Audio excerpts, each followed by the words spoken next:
Hi dears, welcome back.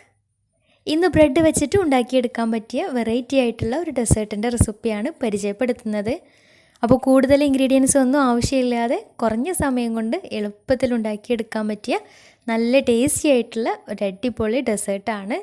അപ്പോൾ ingredients ഒക്കെ just ഒന്ന് മിക്സ് ആക്കിയിട്ട് പാനിൽ ഒഴിക്കേണ്ട കാര്യമുള്ളൂ. പിന്നെ ഇതിൻ്റെ കൂടെയായിട്ട് ഒരു വനില സോസിൻ്റെ റെസിപ്പി കൂടെ പരിചയപ്പെടുത്തുന്നുണ്ട്. അപ്പോൾ എങ്ങനെയാണ് ഈ ഒരു പുഡിങ് തയ്യാറാക്കിയിട്ടുള്ളത് നോക്കാം. അപ്പോൾ അതിനായിട്ട് ആദ്യം തന്നെ ഒരു 6-7 വലിയ പീസ് ബ്രെഡ് എടുത്ത് ഇതുപോലെ ചെറിയ സ്ക്വയേഴ്സ് ആക്കിയിട്ട് കട്ട് ചെയ്തെടുക്കാം. ഇനിയൊരു ബൗളെടുത്ത് അതിലേക്ക് 3 കോഴിമുട്ട പൊട്ടിച്ചൊഴിക്കാം.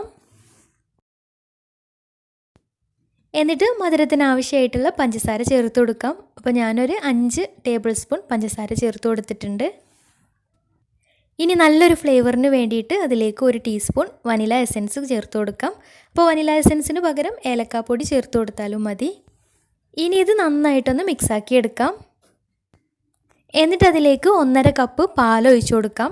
എന്നിട്ട് ഒന്നും കൂടെ നന്നായിട്ടൊന്ന് മിക്സാക്കി എടുക്കാം. അപ്പോൾ പഞ്ചസാരക്ക് അതിൽ നന്നായിട്ടൊന്ന് മിക്സായിട്ട് കിട്ടണം. എന്നിട്ടൊരു നോൺ സ്റ്റിക്കിൻ്റെ പാനോ അല്ലെങ്കിൽ ഒരു കുക്കറോ എടുത്തിട്ട് അതിലേക്ക് 1/2 ടേബിൾ സ്പൂൺ നെയ്യ് ഒഴിച്ചു കൊടുക്കാം. അപ്പോൾ നെയ്യ് എല്ലാ ഭാഗത്തേക്കും ആയിട്ടൊന്ന് സ്പ്രെഡാക്കി കൊടുക്കാം. എന്നിട്ട് നേരത്തെ കട്ട് ചെയ്ത് മാറ്റി വെച്ചിട്ടുണ്ടായിരുന്ന ബ്രെഡിൻ്റെ പകുതി ഈ ഒരു പാനിലേക്ക് ഇട്ട് കൊടുക്കാം. അതിന് മുകളിലായിട്ട് റെഡിയാക്കി വെച്ചിട്ടുണ്ടായിരുന്ന ബാറ്ററിൻ്റെ പകുതിയും എല്ലാ ഭാഗത്തുമായിട്ട് ഒഴിച്ചു കൊടുക്കാം. ഈ ഒരു സമയത്ത് നട്ട്സ് കയ്യിലുണ്ടെങ്കിൽ നട്ട്സോ അല്ലെങ്കിൽ തേങ്ങ ചെറുതായിട്ടൊന്ന് റോസ്റ്റ് ചെയ്തിട്ട് അതോ വേണമെങ്കിൽ ഈ ഒരു സമയത്ത് ചേർത്ത് കൊടുക്കാം. ഇനി ഇതിന് മുകളിലായിട്ട് ബാക്കി വന്നിട്ടുണ്ടായിരുന്ന ബ്രെഡ് എല്ലാ ഭാഗവും കവർ ചെയ്യുന്ന രീതിയിൽ ഇട്ട് കൊടുക്കാം. എന്നിട്ട് അതിന് മുകളിൽ ബാക്കി വന്നിട്ടുള്ള ബാറ്ററും അതുപോലെ തന്നെ എല്ലാ ഭാഗത്തും കവർ ചെയ്യുന്ന രീതിയിൽ ഒഴിച്ചു കൊടുക്കാം. ഇതുപോലെ 2 പ്രാവശ്യമായിട്ട് ഇട്ട് കൊടുക്കുന്നത് എല്ലാ ബ്രെഡിലും ഈ ഒരു ബാറ്റർ പിടിക്കാൻ വേണ്ടിയിട്ടാണ്. ഇനി ഒരു സ്പൂണോ അല്ലെങ്കിൽ ഒരു ഹാൻഡ് വിസ്കോ വെച്ചിട്ട് ബ്രെഡ് ബാറ്ററിൽ മുങ്ങുന്ന രീതിയിൽ എല്ലാ ഭാഗവും ഒന്നായിട്ട് ലെവൽ ചെയ്ത് കൊടുക്കാം.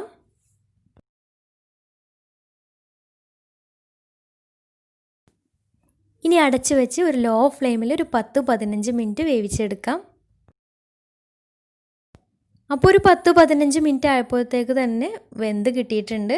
ഇതുപോലെ ഒന്ന് കുത്തി നോക്കുമ്പോൾ കറക്റ്റായിട്ട് തന്നെ വെന്ത് കിട്ടിയിട്ടുണ്ട്. ഇനി ഇത് ഒരു സെർവിങ് പ്ലേറ്റിലേക്ക് മാറ്റാം. ഇനി ഇതിലേക്ക് വേണ്ട വനില സോസ് എങ്ങനെ റെഡിയാക്കുന്നത് നോക്കാം. അപ്പോൾ വനില സോസ് ഇല്ലാണ്ട് നല്ല ടേസ്റ്റ് തന്നെയാണ് കഴിക്കാൻ. പക്ഷേ വനില സോസും കൂടെ ഉണ്ടെങ്കിൽ കുറച്ചും കൂടി ടേസ്റ്റിയാണ്. അപ്പോൾ അതിനായിട്ട് ഒരു ബൗളെടുത്ത് അതിലേക്ക് 1/2 കപ്പ് പാൽ ഒഴിച്ചു കൊടുക്കാം. എന്നിട്ട് അതിലേക്ക് ഒരു കോഴിമുട്ട പൊട്ടിച്ചൊഴിക്കാം. പിന്നെ ഒരു 1/4 ടീസ്പൂൺ വനില എസൻസ്, പിന്നെ മധുരത്തിന് ആവശ്യമായിട്ടുള്ള ഒരു 3 ടേബിൾ സ്പൂൺ പഞ്ചസാര, പിന്നെ 1 ടീസ്പൂൺ മൈദപ്പൊടി കൂടെ ചേർത്തിട്ട് നന്നായിട്ടൊന്ന് മിക്സാക്കി എടുക്കണം. അപ്പോൾ ഈ ഒരു സമയത്ത് ഫ്ലെയിം ഓൺ ചെയ്തിട്ടില്ല കേട്ടോ. അപ്പോൾ ഇവയ്ക്ക് നന്നായിട്ട് മിക്സായി കിട്ടിയാൽ ഫ്ലെയിം ഓൺ ചെയ്യാം. എന്നിട്ടൊരു ലോ ഫ്ലെയിമിലിട്ടിട്ട് കൈയെടുക്കാതെ തന്നെ ഇളക്കി വേവിച്ചെടുക്കാം. അപ്പോൾ ലോ ഫ്ലെയിമിലിട്ടിട്ട് മാത്രം ചെയ്തെടുത്താൽ മതി. പിന്നെ ഒരുപാട് കട്ടിയായി പോവേണ്ട ആവശ്യമില്ല. ഇതുപോലെ ഈ ഒരു ടെക്സ്ചറിൽ എത്തിയാൽ ഫ്ലെയിം ഓഫ് ചെയ്യാം. അപ്പോൾ ഈ ഒരു വനില സോസ് പുഡിങ് സെർവ് ചെയ്യുന്ന സമയത്ത് മുകളിലായിട്ട് ഒഴിച്ചിട്ട് സെർവ് ചെയ്യുകയാണെങ്കിൽ അതും കൂട്ടിയിട്ട് കഴിക്കാൻ നല്ല ടേസ്റ്റാണ്. ഇനി ഇത് ഈ ഒരു സോസ് ഇല്ലാണ്ട് ഒറ്റയ്ക്ക് കഴിക്കാനും നല്ല ടേസ്റ്റ് തന്നെയാണ്.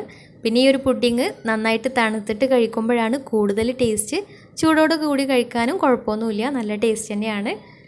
അപ്പോൾ എല്ലാവരും ഒന്ന് ട്രൈ ചെയ്ത് നോക്കുക. നല്ല ടേസ്റ്റി ആയിട്ടുള്ള എളുപ്പത്തിൽ ഉണ്ടാക്കിയെടുക്കാൻ പറ്റിയ ഒരു അടിപൊളി ഡെസേർട്ടാണ്.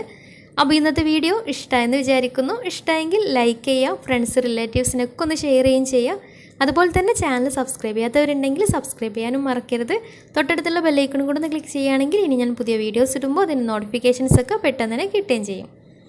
അപ്പോൾ ഇതുപോലുള്ള നല്ല വീഡിയോസുമായി വീണ്ടും വരാം. അതുവരെ take care, bye, thank U.